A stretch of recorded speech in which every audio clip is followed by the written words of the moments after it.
I think we lost him again. Probably. Stopping to stand between the roots of a kapok tree, Ilishnish peered down the mountain trail. Someone should carry him, Ilishnish said. It will take us a week to get to the walled spine at this rate. The Krokonos remained silent. 5 minutes later, a figure appeared in the shadows of the undergrowth. Heavy panting filled the air as Grokla na Kira closed on their location. Despite his ragged condition, his face was set in an expression of self-assuredness as he walked right past them. That expression instantly disintegrated when Vltava stepped out from between the roots and nipped the tip of the Na's tail. Grokla leapt up with a yowl. Shavings of wood rained down on Ilishnish as his claws dug long furrows into the trunk above them. Vltava made a derisive noise. Is it common for beastmen to get ambushed by herbivores around here? Ilishnish asked. Oh, of course not. Grokla released his grip on the tree, landing on the ground beside them. He raised his tail in front of himself, examining it for a moment before lowering it again. Usually, he said, the only thing that attacks us out here are raiders, various magical beasts, and monsters. Thus any attack elicits an extreme reaction. I see. Well, if you keep falling behind us, a predator will undoubtedly mark you out as the weakest in our group and nature will take its course. Are you sure about not taking the barge upriver? Koro is the farthest river traffic is permitted for good reason, Grokla replied. Past that point, the waterways have a high chance of harboring a Yorgulan tribe. As confident as anyone may be in their strength, it will avail them little against raiders tearing a hole in the bottom of a ship. Ilishnish disagreed with his assessment of their chances, but it was pointless to argue since they were already on the road. Their journey north to the walled spine didn't start with them heading north at all. They had traveled 300 kilometers east up the Orakelon before reaching the city of Koro. From there, they set off on foot northeast following a river of the same name. According to her mistress, the average Na civilian was only capable of walking 20 kilometers a day on the coastal plains of the Draconic Kingdom. Their hunters could traverse a greater distance, but Grokla showed no sign of being one. Going by what they could squeeze out of him, it would take 9 or 10 days to cover the 150-kilometer-long uphill trek to the walled spine. Maybe longer, considering this detour. In order to mitigate losses from raiding, the route prescribed to merchants and other travelers was 12 kilometers west of the main road, along the river. Ilishnish and the Krokonos didn't particularly care which route they took so long as it went in the right direction, but that was before they found out how slow Grokla was. Is that a convoy up ahead? Grokla asked. Yes, Ilishnish asked. We decided it was for the best that you speak to them on our behalf. Having strangers come up from behind them might result in a less than friendly reaction. A prudent choice. The Na straightened his green dragon scale armor and patted down his fur before walking ahead to address the people in the rear of the convoy. In truth, Ilishnish and the Krokonos were going to just bypass them, but Pebble figured that the only way for them to not have the prideful Na kill himself trying to keep up was to give him an excuse to slow down. After speaking with the caravan for a few minutes, Grokla waved back in Ilishnish's general direction. She hated it when people did that. Are we going to travel with them? Pinecone asked. I figured we could use them as a slowly moving base of operations, Pebble answered. We have much to investigate along the way. Winter Moon can identify potential sites from the air. I'm not even sure what a potential site would look like, Ilishnish said. These aren't just Osalo lands, you know. Vltava's search of Kira hadn't turned up any ancient ruins, so she didn't have any examples of non-Osalo ruins to match her observations with. The Osalo ruins don't try to meld with the landscape, Pebble reasoned, and the architecture in Kira suggests that their ancestors did the same. Anything artificial should stick out to you. She supposed that was true. Her draconic senses allowed her to map out every nook and cranny of her surroundings. Thick overgrowth and even layers of soil couldn't foil her from feeling out what lay beneath them. The caravan's members shied away when Ilishnish revealed herself. Grokla made calming gestures as he introduced them. These are my traveling companions, he said. This is Winter Moon, That's Pebble, and that's Pinecone. Vltava is, where did Vltava go? Who knows, Ilishnish shrugged. He'll show up when he feels like it, Pinecone said. Right, Grokler said. Anyway, Winter Moon and her party are visitors from a land far to the northwest. I hope everyone can get along as fellow beastmen. Sounds of awe and curiosity rose from the members of the caravan. The fact that they were from the world beyond seemed to interest them the most. Do you intend to travel with us, sir? One of the caravan's guards asked. It would be prudent to do so, Grokler answered. What's the destination of your cargo? The northern front, the warrior replied. Perfect. Grokler narrowed his eyes. We are heading to the walled spine ourselves. Let's hope that our journey will be an enjoyable one. With that, the convoy got going again. Or, rather, the rear of it. The rest hadn't stopped to see what Grokler had to say. With hundreds of members, the procession wound its way along the high jungle trail, disappearing around a cliff a kilometer ahead of them. This caravan has quite the escort, Ilishnish noted. Our supply lines must stay secure, after all, Grokler said. Once, merchants and travelers could go back and forth without much concern for their safety. With the Yorgulan advance, it's standard practice to consolidate an entire day's worth of traffic into a single, easy-to-defend convoy like this.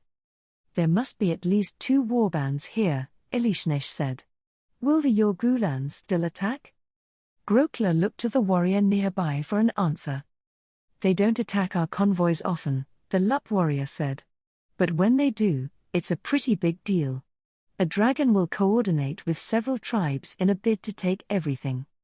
Ilishnish glanced at the canopy above. How often do they succeed? She asked. Early in their offensive, the warrior answered, they were winning more encounters than we would have liked. They've lost the element of surprise, though. So long as our patrols keep thinning out the invaders, they can't muster a large enough force to attack caravans like this. How do you thin them out if they're using the waterways to get around? They may spend most of their time underwater, the warrior replied, but they still have to eat. Our patrols hit them when they come out to hunt. We've even had success baiting them out with nug that were marked for culling anyway. Interesting, Ilishnish said. So you're effectively laying siege to the invaders. Exactly, the Lup growled in amusement. It may seem that they have an unassailable position, but that's only true if you fight them on their terms. The Yorgulans can only send as many raiders as they can feed, which isn't enough to shatter our defenses. Any sign of cock?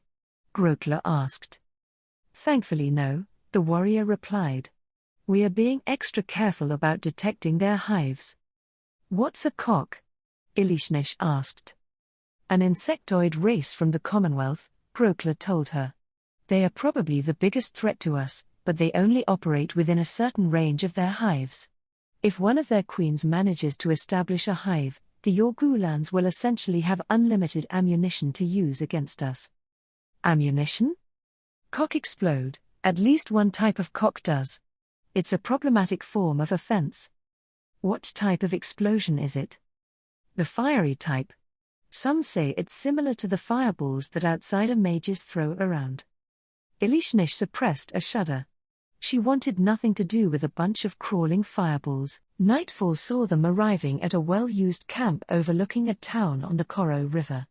At their elevation, the town was barely touched by the flooding, though the meltwater coming from upstream had still transformed the river into a torrent that had scoured away anything along its banks. Now that everyone had gathered, Ilishnish was finally able to take a proper inventory of the caravan and its members. The 2 warbands were Lup and Na, respectively. Going by the strength of their members, attacks by younger green dragons wouldn't be a problem.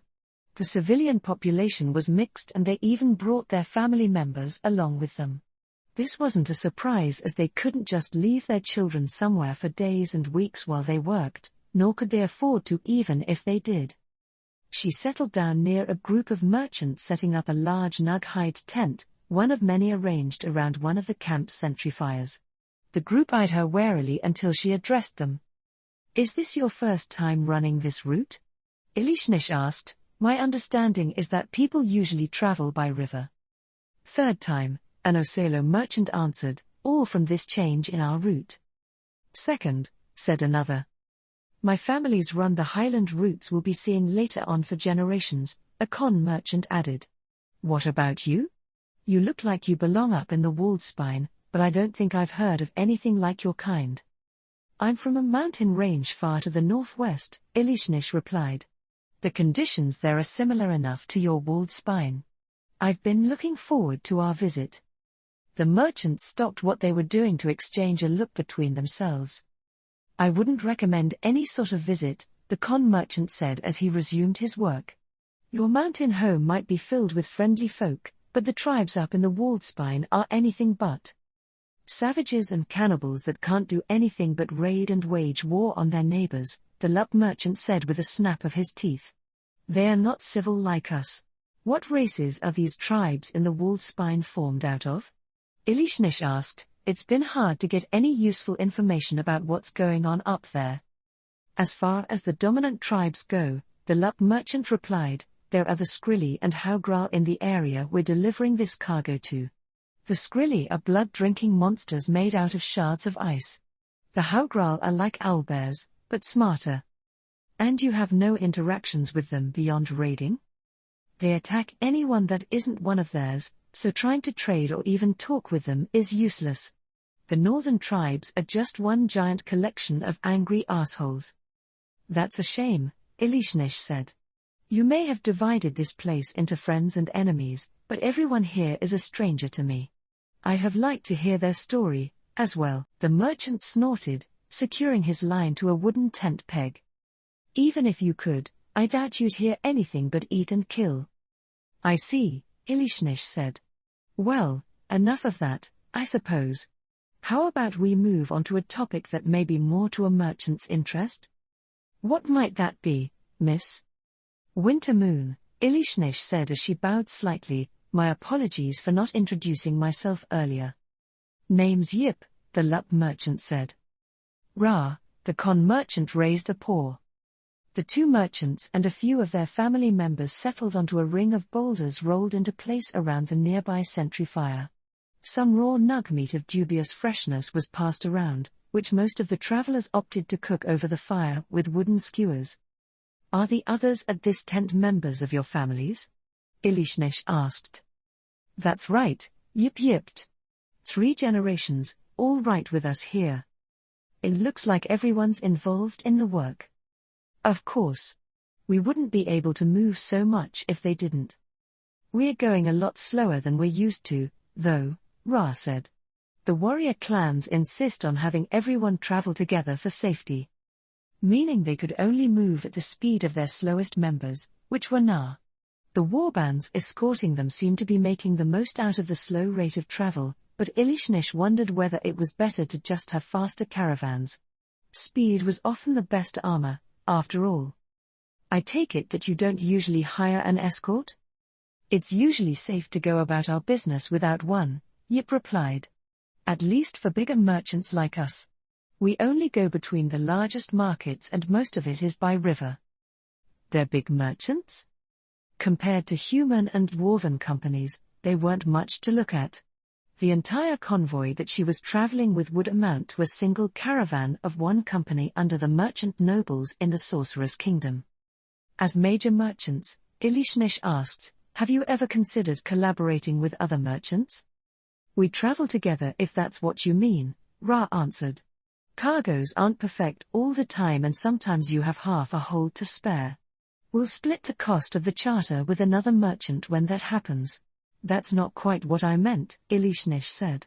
I was thinking more along the lines of banding together as an organization that looked out for your common interests and supported its members with various services. I can't say that anyone's proposed something like that before, Yip said. Is that something merchants elsewhere do? Yes, that's right, Ilishnish replied.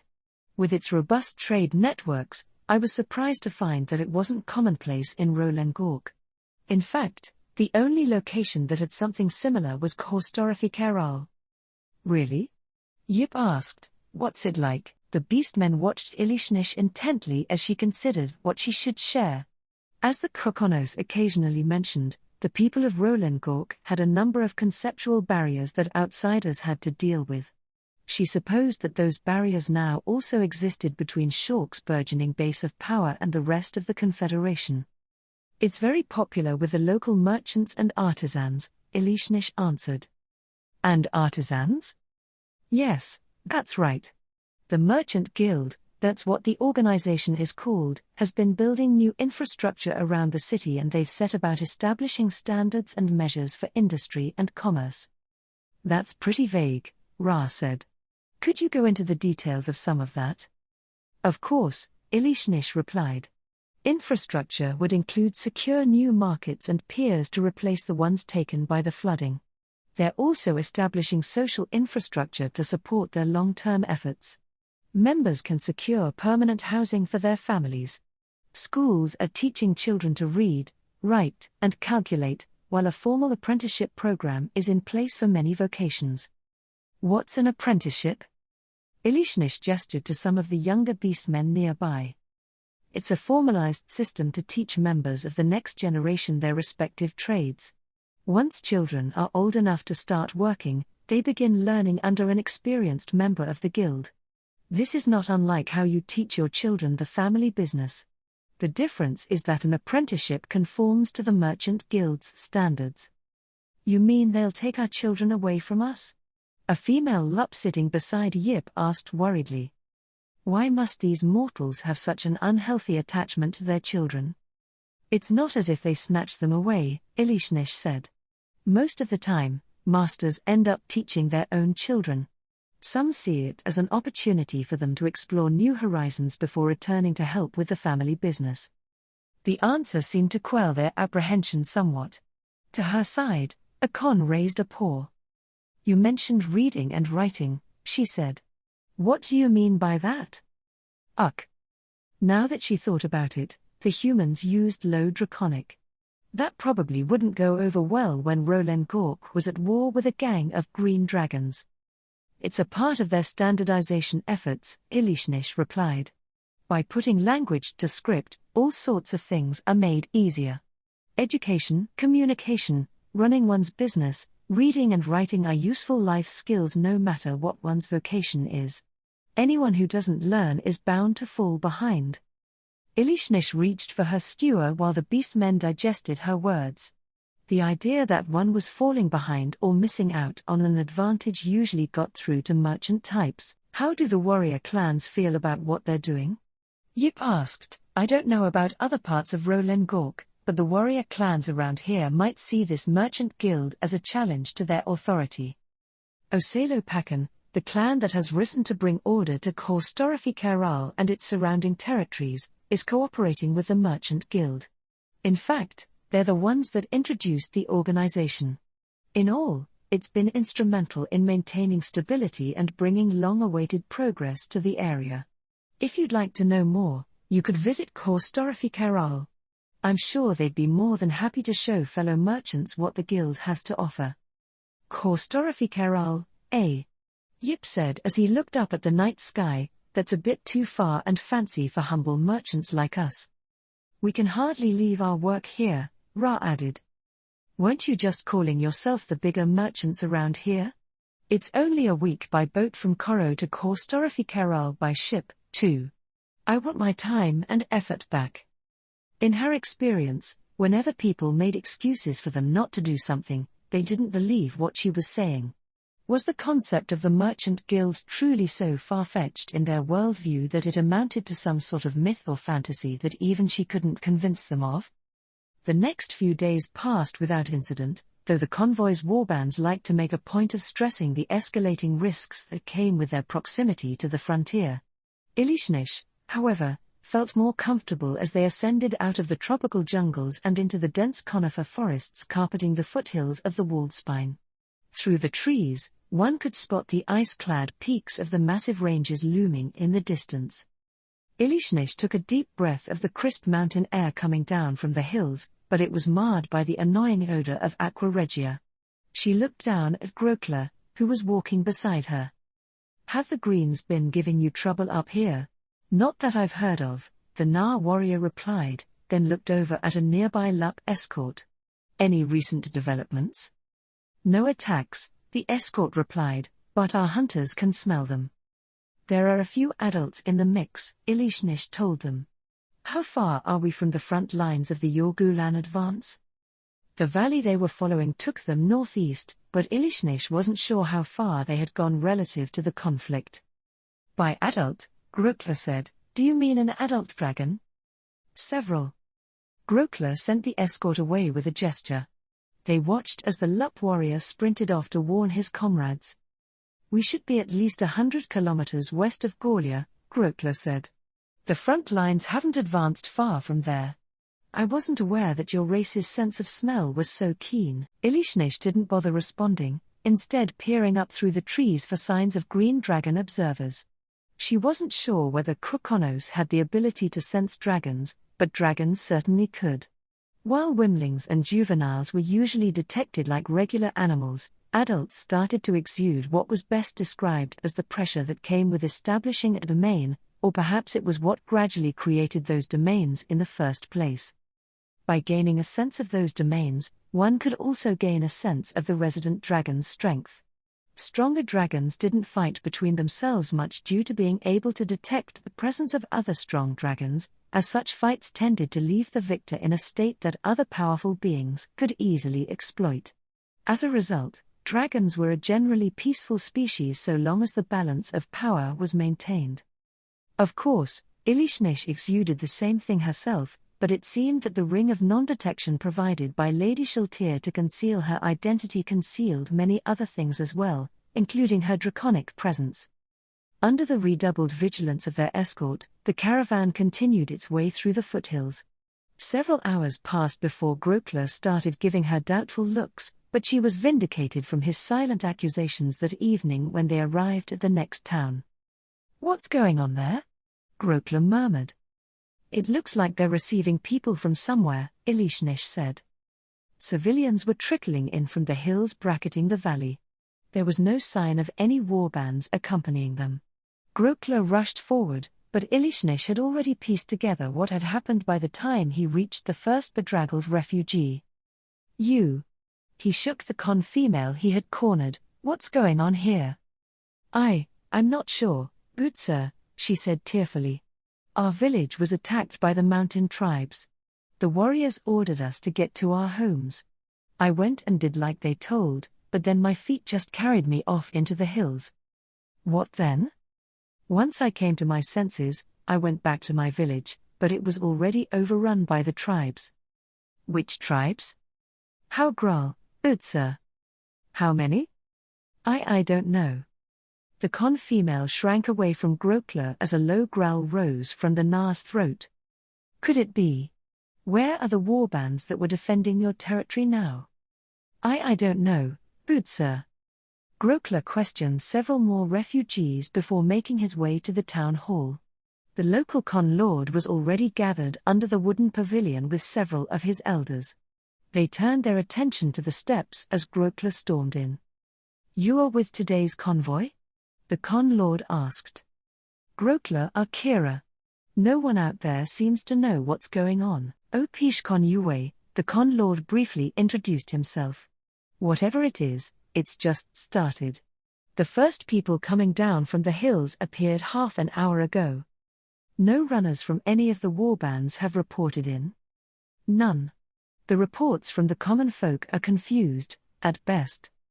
What's the furthest village you've heard from? Opish paused for a moment's thought. 10 kilometers, he said. A 3-hour journey at most for these refugees. And 30 minutes for a decent hunter, Grokler said. Yet they haven't sent any runners. What's the status of the other warbands in the area? 100 warbands are operating out of this town, Opish replied. 10 are in the immediate vicinity while the rest are covering the nearby villages. 2/3 of our forces are between us and the mountains. Grokler sent his gaze to the dark grey clouds smothering the distant mountain slopes. His eyes then turned eastward. Those damn dragons have finally noticed all the fighting in the north, he said. Do you mean to say that they've allied with the mountain tribes? Opish asked. Not necessarily, Grokler said. Going by the accounts of the refugees, the Haugral attack came simultaneously with a wave of dragon fear. Dragon fear? But our warbands have never broken to dragon fear before. I've been advised that several adult dragons have entered the area. Those damn things can see everything that's going on under them. All they have to do is fly over a village to shatter our defenses, allowing the mountain tribes to sweep us away. Allies or not, a win for the mountain tribes here is a loss for the enemies of the Commonwealth. I see. How curious. From the shadows outside of the pavilion, Ilishnish listened to the beastmen discuss their situation. Grokler wasn't much of a lord, but he did display the traits of a commander. This was something she had seen before elsewhere. In the Baharuth Empire, there was a distinct difference between commanders who came from aristocratic stock versus those who were drawn from the common population. For some reason, Grokler matched the qualities of the latter despite being a member of Nar Kira, one of the ruling clans. Either the beastmen of Roland Gork were doing something wrong, or the humans in the Empire's so-called martial nobles were more than a mere label, an unknown something that allowed its scions to act as lords without being lords in their own right.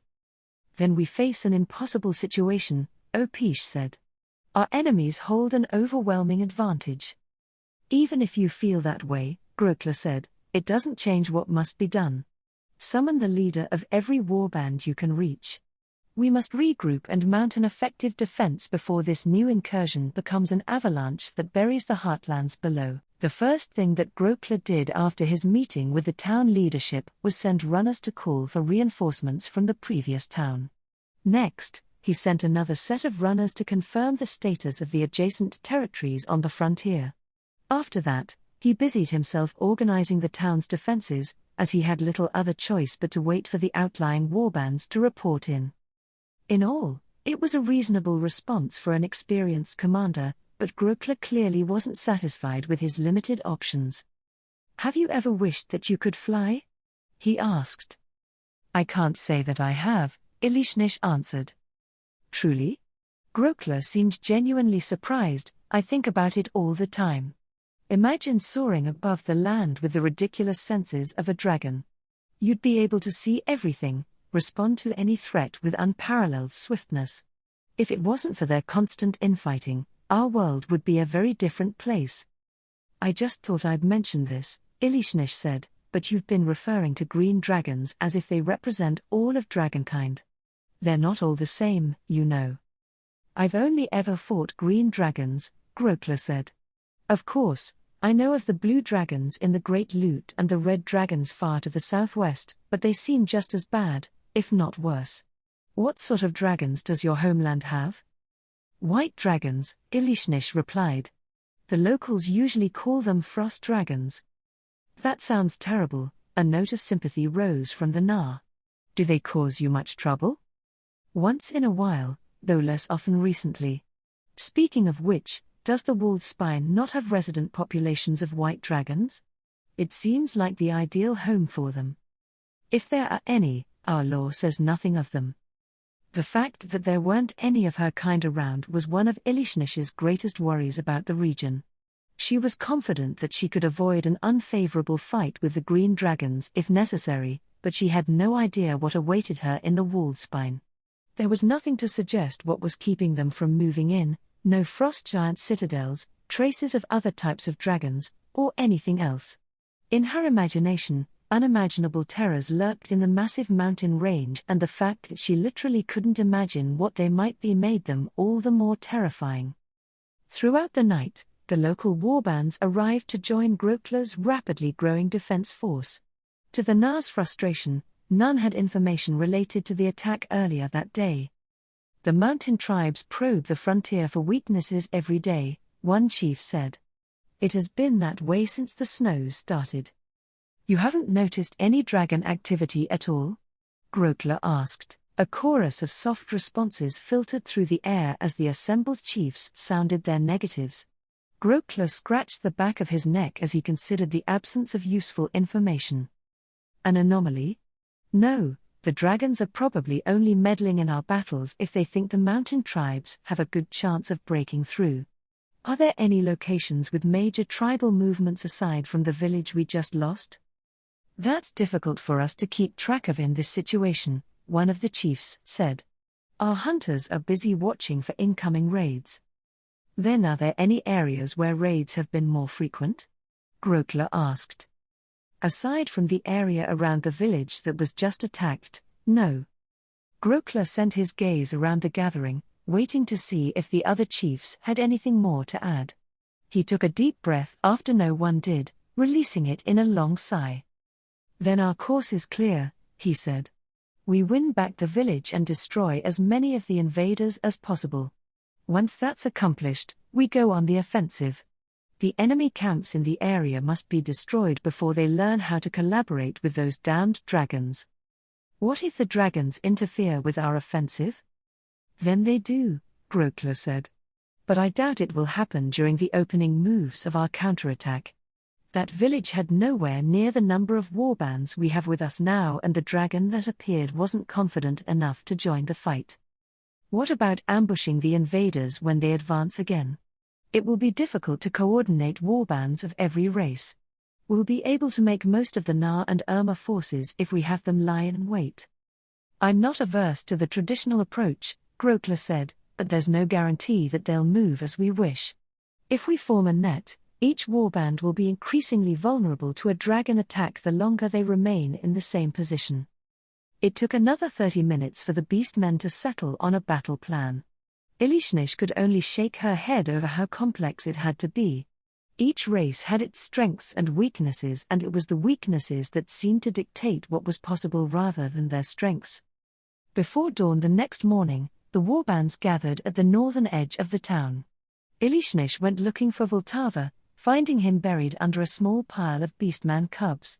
Several of them tried to bite her as she fished Vltava out and shook the cubs loose. We are leaving now, Elishnish said. Do you even know what's going on? What is. Technically, he wasn't wrong. Vltava could probably ignore whatever was out there just as easily as he could the pile of cubs she had just pulled him out of. Back at the gathering of the warbands, Grokler was looking more eager than anxious. The Kon, Lup, and Gao warbands had already departed, screening the way ahead and setting up checkpoints for the rest of the army to follow. It would take most of the day for the Na and Irma warbands to reach their destination, making for some very awkward maneuvering on their forces' part. Is it always like this? Like what? Grokler asked. The movements of your forces are quite disjointed, Elishnish answered. It makes me wonder if having combined forces is worth the trouble. The answer to that question is no, Grokler told her. Not on this scale, anyway. Usually, the warrior clans field entire armies, and those armies collaborate with armies of different races, playing to each other's strengths. That is neither here nor now, however. We simply must make do with what we have available. How do you usually deal with the green dragons? Usually, we have elite warbands interspersed throughout an army's theater of operations. Those elite warbands are powerful enough to take down an adult dragon. A threat like that is usually enough to keep the dragons at bay. Now, however, orders rang out, going from warband to warband as the predetermined time of their departure arrived. Without a warband of his own, Grokler assumed a spot at the head of the columns winding their way up the foothills. However, Elishnish prompted. It's said that people rise to face the challenges before them, Grokler said. That saying has proven to be true to an astonishing degree. The escalation of our conflict with the Yorgu lands has seen with it a surge in the strength of our forces. Warriors both old and young are achieving heights of personal power rarely seen amongst those outside the main branches of the warrior clans. It's even happening to those useless louts from the cities once they manage to get over themselves. So that's why you said what you did back in Kira. Indeed, the Na replied. A bright future awaits even the lowliest recruit from the cities, but they must first embrace their identity as warriors. Far too often do I see them cling to the expectations of life that they've cultivated in their former homes. I think most of those expectations revolve around survival, Ilishnish noted. Many accomplished warriors would say that fear is a useful tool. And I don't disagree, Grokler said. The problem is that the recruits from the cities have twisted priorities. Sometimes, it feels like they do almost everything for the wrong reasons. What do you mean by that? How should I describe it? They are accustomed to being alone, I suppose. Living with immediate family, at best. Their behavior is more in line with that of a lone predator or a mother raising cubs alone. Even when they're given their meals, it's like they expect someone to come along and steal their food from them. In general, they've grown accustomed to behaving in a way that isn't very beneficial for life in a warband. I only wish there was a way to quickly break down those behaviors and rebuild them into something better. It seems that many mortals face this problem. Once again, the warrior clans of Rolen Gork displayed certain similarities to the martial cultures of human society. Unlike the beastmen, however, various human martial institutions already had methods for dealing with the problem that Grokler described. The Imperial Army put all of their recruits through basic training to strip away undesirable behaviors and values, putting desirable ones in their place.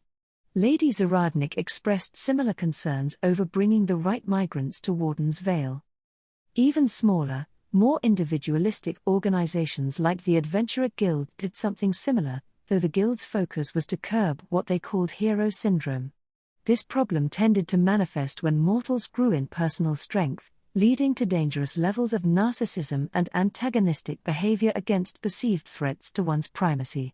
Strangely enough, it was said that this brand of heroism was encouraged in the old Adventurer Guild.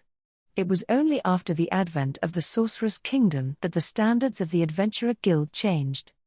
To Ilishnish, this only served as evidence that weak races had no business being strong. Power seemed to amplify the base nature of the weak into behaviors that were unbecoming of beings that naturally stood at the apex of the world. You frame this rise in fighting strength as a good thing, Ilishnish said, but if what you say holds true for everyone, shouldn't the Yorgulans be experiencing the same growth? I won't pretend that they don't benefit from this as well, Grokler replied. The thing is that it's easier to preserve one's forces while on the defensive.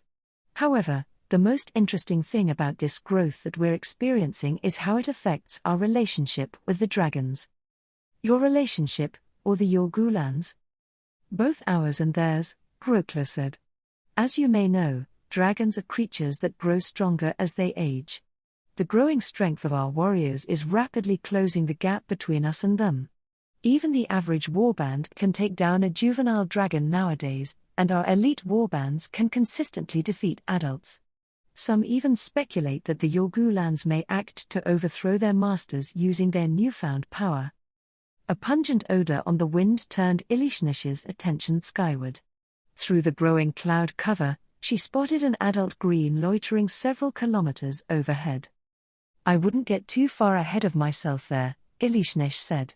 These green dragons that you're fighting are only here because something even stronger is pushing them out of the Commonwealth. You may be able to defend yourself against these Yorgulans and the greens that come along with them, but it's highly unlikely that the Yorgulans will be able to overthrow the Dragon Lord ruling the Commonwealth. Numerous gazes fell upon Ilishnish as she completed her statement.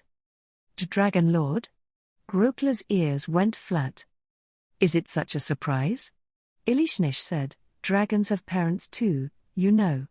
It takes 100 years for a dragon to reach adulthood. With the number of green dragons coming your way, I'd say you're dealing with the 3rd or 4th generation. The Commonwealth is lightly populated by dozens of old and elder green dragons with a Dragon Lord ruling over them all. Any uprising or even movement for change on the Yorgulans' part is doomed from the start. Doesn't that mean we'll be dealing with waves of green dragons forever? We can't launch an offensive into a place filled with powerful dragons. Well, if you're able to maintain the strength that you've gained, you may think of it as valuable crafting materials occasionally being sent your way. At least for the next century or two. What happens after a century or two? The elder green dragons in the Commonwealth become ancients. Since they're the progeny of the presiding Dragon Lord, They won't be taken as mates and their presence won't be tolerated. They'll be kicked out of the nest, so to speak. These new dragon lords will then seek jungles of their own to lord over. Grokler swallowed, his expression growing more grim by the moment. So unless we gain the means to slay ancient dragons, he said, our struggles will be for nothing. I believe most would consider servitude preferable to slaughter, Ilishnesh said. After these new dragon lords sort themselves out and make the desired adjustments to their respective territories, the tribes of Rolen Gork will be subjected to the same fate as the tribes of the Commonwealth. You'll be pawns in their never-ending games of intrigue. How can you be so nonchalant while speaking of this? Grokler grumbled. A lot can happen in a century, Ilishnesh said. You don't plan on doing nothing about this, yes? The Nar warrior seemed to regain some of his composure. Of course not, he growled. The warrior clans will not remain complacent in the face of this threat. As this conflict grows, so too will the strength of our warbands. We'll be sure to have an answer to these powerful dragons by the time they appear. I suppose the new material support from Osalopakan will help accomplish this. Grokler lapsed into mutterings that attracted the nearby chiefs to his side. Ilishnesh was pretty sure that things wouldn't work out as he envisioned, but that wasn't what she had been referring to in the first place. In well under a century, Rolen Gork would in all likelihood be a member of the Sorceress Kingdom's growing hegemony. She didn't know what form that membership would take, but they would at least be immune to the incursions of lesser dragon lords. Ilishnesh yawned as they made their way around another foothill, cresting a snow-covered pass where a Gao warband awaited them. The column stopped to rest at the checkpoint while Grokler and the other chiefs conferred with the warband's leader. Any word from the advance scouts yet? Grokler asked. They are just starting to return, the Gao chief answered. It looks like you made the right call. The Haugral are showing their lack of discipline, as usual. They've gorged themselves on the villagers and their stores, now half of them are asleep. How large is the occupying force? Initial counts put them over 1,000. The Kon and Lup warbands in the vanguard are already moving to encircle the village. What about the dragons? The chief let out a dissatisfied whine. We can smell them, but we can't see them. They're probably using the clouds as cover. Then we should make our move before they decide to do something about us, Grokler said.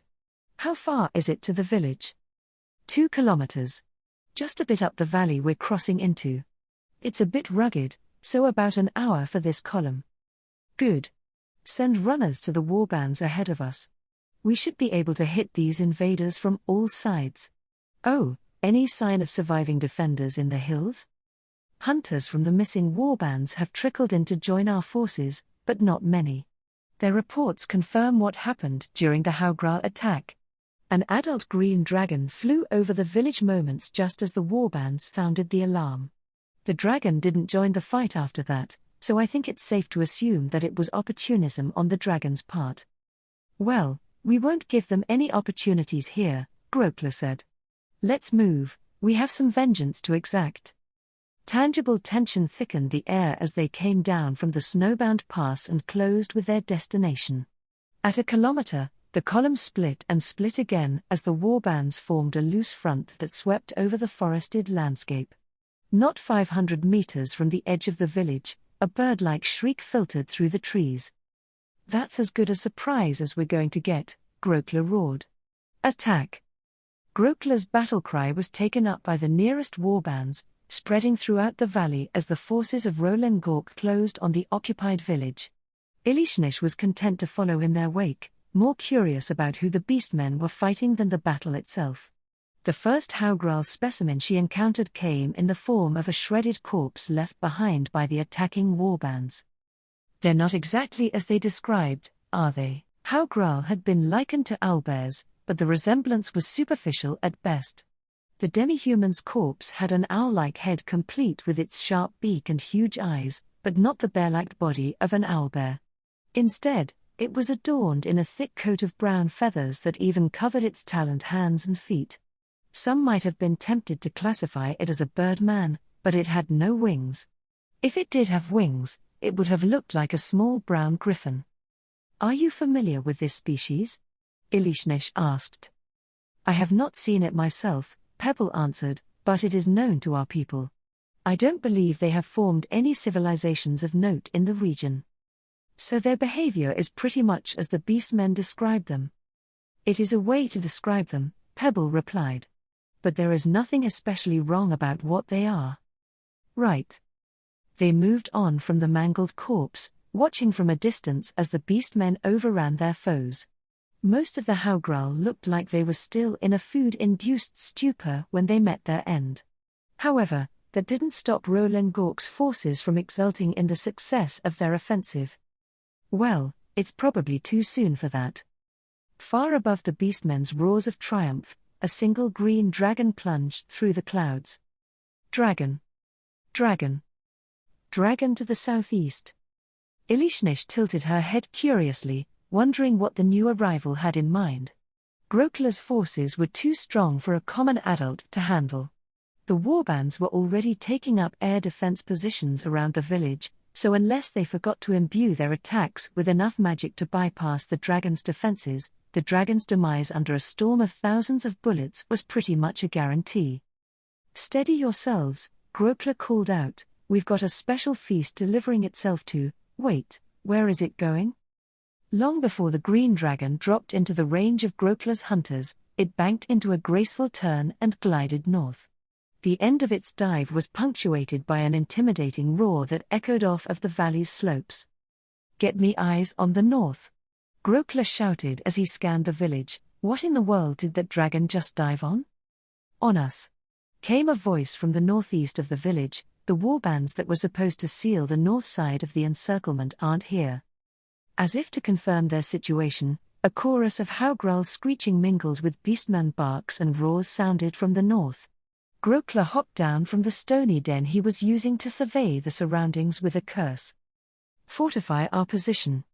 Toss our supplies into the houses. We hold here. What about our allies? A chief asked. After that flyover, Grokla answered, they are probably on the run. Send a few hunters out to bring in who we can, but don't stray too far. The Na commander looked around before he moved to the village's central platform. He dug his claws into a Haugral corpse, dragging it off the wooden floorboards to clear a space for himself. You seem quite confident about what you're facing, Ilishnesh said. It's obviously another mountain tribe, Grokla replied as he shoved another corpse off of the platform. Reinforcements? Grokla stopped to look at her for a moment before resuming his work. We call them the mountain tribes, he said, but they aren't part of a confederation like we are. They fight each other as much as they fight us. Well, it's more like they fight whoever borders their territories, and that includes the ones we usually don't encounter. This is a case of very bad timing on our part. The incoming tribe was planning to attack the ones that occupied this village, we just happened to get to beat them to it. Our warbands positioned in the north got caught by their vanguard, and then that flying green asshole came over just to add to the confusion. What about the incoming tribe's strength? They have to be strong enough to defeat the tribe that we just destroyed. Otherwise, they wouldn't attack at all. We came down on these savages here with 3 times the number, so. What if they're stronger than 3 times the number? The Na commander chuffed in amusement. The walled spine isn't so bountiful a place, he told her. These mountain tribes can only get so large before they outgrow their valley homes. Rationally speaking, our new enemies can't be that strong. I see. Grokla turned away to address several chiefs. Ilishnesh turned to regard the Chronos behind her. What do you think? She asked. I think that weather will alter his outlook somewhat, Pinecone answered. How well can these people fight in a blizzard? That's a good question. Far to the north, an impressive wall of dark grey clouds was rolling over the landscape in their direction. The chances of the second attack coincidentally occurring at the same time as the incoming storm seemed rather slim. At least it looked like something interesting was about to happen. Ilishnesh settled onto her haunches near the entrance of a nearby stone den, munching on a strip of nug as she watched the beastmen rush about making their preparations. It didn't take long for them to notice that a storm was on its way, but they decided that it was better to hold their superior defensive position rather than get caught retreating up the pass without shelter. The first of Grokla's pickets arrived 30 minutes later with several wounded comrades in tow. Grokla jogged over to the edge of the village to question them. "More Haugral?" he asked. "Yes, sir," a con hunter answered. "They came screaming into us just after that damn dragon came from behind. The chiefs didn't get a chance to harden us against the dragon fear." "Did you get a count of the Haugral?" "Not a useful one," the hunter replied. "It was pure chaos with everyone running everywhere. I'm not even sure how many in my warband survived." "All right. Good work getting back to us. Have one of the mystics fix you up. This fight's far from over." The hunter limped past Grokla, finding a free mystic within seconds. That was one major advantage that the warrior clans of Roland Gork had over any other military she had observed in the region. Druids were so common in their tribal society that dying or even being crippled was near impossible unless one died outright. During the Blister campaign, the Imperial Army had to set up sprawling camps for conventional recovery despite having planned for the conflict months in advance. Incoming. Grokla's head snapped toward the source of the warning. A lone Haugral charged up the slope from the river below, red eyes bloodshot and beak opened wide. Cracks snapped through the air as the nearest hunters let loose with their slings, putting the demi-human down in a clear case of overkill. An eerie silence fell over the village in the aftermath. "That's it?" a chief asked. "More are on their way," a hunter said, but... Another Haugral emerged from the bushes by the river, its drenched feathers making it look thoroughly miserable. This time, the nearby hunters were a bit more conservative with their ammunition. "What's going on here?" Grokla muttered. Fat flakes of snow started to drift through the village. More and more Haugral appeared, though they lacked the coordination or numbers to make any headway against the beastmen's defensive lines. A veritable wall of corpses started to form below the village's northern perimeter, leaving the defenders increasingly confused. Grokla brushed away the snowflakes sticking to his face as he leaned over one of the village's cobblestone walls, peering at the carnage beyond. "Are they even attacking us?" he said, then looked to his right flank. "Hold your shots for a moment." The crack of the defenders' slings abruptly ceased, leaving only the exhausted wheezing of the Haugral and the sound of the howling wind. They watched as the invading demi-humans ran along the wall of their dead. Once they reached the end of it, they resumed their climb. "They're going past us," Grokla breathed. "They're not attacking, they're running from something." "What would that many Haugral be running from?" a nearby chief asked. The answer came with the next frigid gust of wind. Ilishnish took a step back as a shard of crystal ice sliced through the air and decapitated one of the beastmen nearby. The Gau's body wavered for a moment before being blown over by the growing gale, its blood freezing solid before it could pool on the rocks. Startled shouts rose when the shard of ice righted itself and sliced into another beastman. "Well," Ilishnish said, "that is quite interesting."